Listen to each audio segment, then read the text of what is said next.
اگر کوئی آدمی نبی صلی اللہ علیہ وسلم کو خواب میں دیکھے آپ کی حالت میں، یعنی نبی صلی اللہ علیہ وسلم کا جو چہرہ مبارک تھا اس چہرے مبارک کے ساتھ دیکھے تو یہ خواب صحیح ہے، یہ اس کو تسلیم کریں گے۔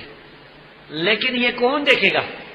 اس وقت دنیا میں جتنے آدمی موجود ہیں یا ہم سے پہلے جو آدمی موجود تھے صحابہ کے بعد، ان میں سے کوئی بھی نہیں یہ دعویٰ کر سکتا کہ میں نے ضرور بے ضرور اللہ کے رسول کو دیکھا، کیونکہ اللہ کے رسول صلی اللہ علیہ وسلم کا چہرہ مبارک ہم نے دیکھا ہوا نہیں۔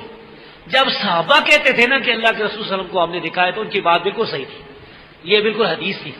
صحابہ کے بعد اب قیامت تک کوئی آدمی بھی کہے گا نا تو اس کا دعویٰ ہی دعویٰ ہے، اس کی تصدیق نہیں کی جا سکتی، اس کو آپ کتاب و سنت پر پیش کریں گے۔ اور دو میرے دوست تھے، دونوں ہی دیوبندی تھے۔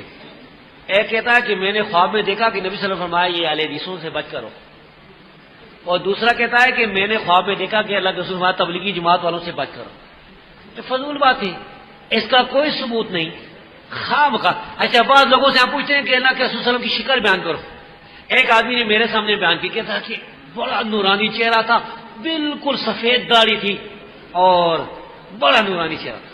تو میں نے کہا کہ اللہ کے رسول صلی اللہ علیہ وسلم کی داڑھی سفید نہیں تھی، آپ کی تو کالی داڑھی تھی، کل 18 کے قریب 20 کے قریب بال جو ہے آپ کے سفید ہوئے، وہ بھی یہاں پر، تو 20 بال تو تھوڑے سے بال ہوتے۔ تو میں نے کہا کہ آپ نے پھر اللہ کے رسول صلی اللہ علیہ وسلم کو دیکھا نہیں ہے، تو اس لیے یہ باتیں ان کا کوئی ثبوت نہیں ہے۔